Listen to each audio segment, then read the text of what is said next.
Maugham सिरीजमध्ये तुम्हा सर्वांचं स्वागत आहे. कधी-कधी न्यूबॉर्न बेबीमध्ये काही सिम्पटम्स दिसतात जे दुर्लक्ष करायचे नसतात. जर बेबीला खूप ताप आला असेल तर लगेच डॉक्टरचा सल्ला घ्या. बेबी सतत खूप रडत असेल आणि शांत होत नसेल तरी डॉक्टरांना दाखवा. फीडिंग कमी झालं असेल किंवा बेबी दूध पीत नसेल तर दुर्लक्ष करू नका.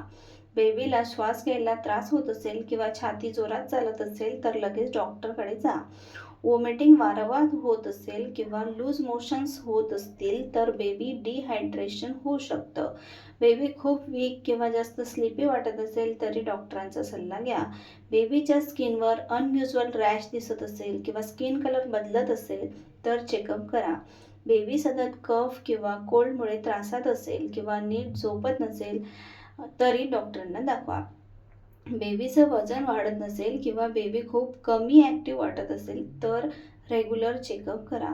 व्हॅक्सिनेशन नंतर खूप जास्त ताप किंवा खूप स्वेलिंग दिसत असेल तर डॉक्टरांचा सल्ला घ्या. आणि एक गोष्ट नेहमी लक्षात ठेवा, गुगलपेक्षा डॉक्टरचा सल्ला जास्त इम्पॉर्टंट असतो. आईचं इन्स्टिंक्ट खूप स्ट्रॉंग असतं. तुम्हाला काहीतरी रॉंग वाटत असेल तर डॉक्टरांना विचारायला अजिबात घाबरू नका. बाळ आपल्या आयुष्यातील खूप सुंदर गिफ्ट असतं, म्हणून त्याची काळजी प्रेमाने आणि वेळेवर घ्या. अजून असे युजफुल मॉम टिप्ससाठी मॉम सिरीज फॉलो करा. हा व्हिडिओ आवडला असेल तर चॅनलला सबस्क्राईब करा, लाईक करा, कमेंट करायला विसरू नका.